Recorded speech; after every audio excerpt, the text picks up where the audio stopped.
اسے پتہ چلا کہ خواب کی تعبیر ہر ایک سے نہیں پوچھنی چاہیے، بلکہ سپنا دیکھیں تو ہر ایک کو کہنا بھی نہیں چاہیے۔ حدیث شریف میں ہے، حبیب سے بیان کرو یا لبیب سے بیان کرو۔ لبیب کہتے ہیں ہوشیار، عقل مند، چتور، چالاک، اور حبیب کہتے ہیں محبوب کو، جس کے پاس اس کا علم ہو اسی کو کہنا چاہیے۔ اب ہمارے یہاں کسی نے کہا اور اس نے سن لیا تھا کہ آج تھوانو، تو ایسا جو ہو جاتا ہے، پھر خواب کی تعبیر جانتا نہیں ہے اور اس نے اس کو سیدھا بٹھا دیا تو غلط تعبیر دین تو غلط اثر ہوگا اس کا۔ اس لیے اللہ والوں سے پوچھنا چاہیے جن کے پاس اس کا علم ہے۔ یہ بھی ایک علم ہے دین کا، بہت بڑا حصہ ہے، اور یہ کتابیں پڑھنے سے نہیں ہوتا، یہ اللہ کی طرف سے دین ہے۔ نبیوں میں سب سے زیادہ اللہ تعالیٰ نے حضرت یوسف علیہ السلام کو دیا تھا، آپ صلی اللہ علیہ وسلم کو دیا، اور اس امت میں سب سے زیادہ خواب کی تعبیر کا علم محمد ابن سیرین کے پاس تھا، جو آپ صلی اللہ علیہ وسلم کے زمانے سے بہت قریب زمانے میں گزرے۔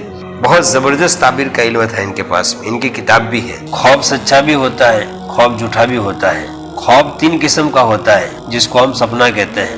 ایک تو خیالات ہوتے ہیں، جو آدمی دن بھر میں جو دماغ میں لے کر گھومتا ہے وہی رات کو دیکھتا ہے، اس کا کوئی میننگ نہیں ہوتا ہے۔ اور ایک صبح سویرے تہجد کے وقت کا خواب ہوتا ہے، یہ اکثر خواب سچ ہوتے ہیں۔ سچے خواب مسلمان بھی دیکھ سکتا ہے اور غیر مسلم بھی دیکھ سکتا ہے۔ ایک صحابیہ نے خواب دیکھا کہ آپ صلی اللہ علیہ وسلم کی جسم اطہر سے ایک ٹکڑا نکل کر ان کی گود میں پڑا، تو یہ بہت ڈر گئی۔ صبح میں آپ صلی اللہ علیہ وسلم سے خواب کی تعبیر پوچھی، یا رسول اللہ صلی اللہ علیہ وسلم، میں نے رات کو ایک خواب دیکھا کہ آپ کے جسم میں سے ایک ٹکڑا نکلا اور میری گود میں پڑا۔ اچھا، وہ زمانہ ایسا تھا کہ یہودی آپ صلی اللہ علیہ وسلم کو جان سے شہید کر دینے کے فراق میں رہتے تھے ہر وقت، تو یہ صحابیہ کو بھی یہی کہ آقا صلی اللہ علیہ وسلم پر کوئی حملہ نہ ہو گیا ہو۔ ایک تو حالات بھی تھے اور پھر خواب بھی ایسا دیکھا، تو آپ صلی اللہ علیہ وسلم نے اس صحابیہ رضی اللہ عنہ سے یوں کہا کہ ڈرنے کی بات نہیں ہے، میرے جسم کا حصہ جو کٹ کر تمہاری گود میں گرا، اس کی تعبیر یہ ہے کہ میری بیٹی فاطمہ کے یہاں ایک بیٹا پیدا ہوگا اور وہ بیٹا تمہاری گود میں کھیلے گا اور بڑا ہوگا، اور ایسا ہی ہوا۔ وہ صحابیہ رضی اللہ تعالیٰ عنہ نے آپ صلی اللہ علیہ وسلم کے نواسے کو بڑا بھی کیا۔ تو خواب کیا ہوتا ہے، اس کی تعبیر کیا ہوتی ہے۔ ایک آدمی نے خواب دیکھا، ٹھنڈی کا زمانہ تھا، اس نے خواب دیکھا کہ میری چارپائی کے نیچے آگ جلتی ہے،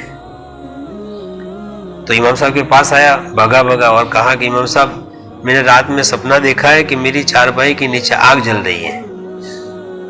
تو امام صاحب نے کہا جا کر کھود کر دیکھ، خزانہ نکلے گا۔ تو اس نے کھود کر دیکھا تو سونا نکلا۔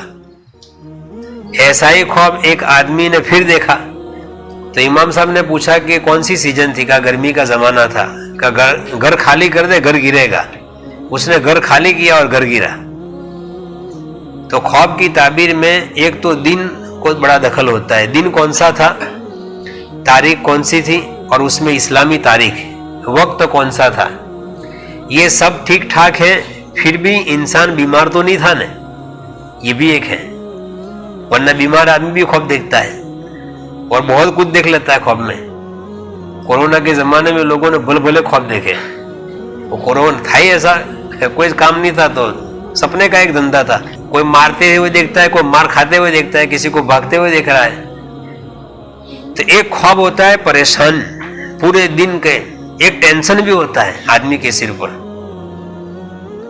زیادہ تر ڈراؤنے خواب اس آدمی کو آتے ہیں جو آدمی سر تک اوڑھ کے سو جاتا ہے، اس میں اس کو بھی دخل ہوتا ہے کہ خواب دیکھا ہو لیکن سر کھلا ہوا، چہرہ کھلا ہونا چاہیے۔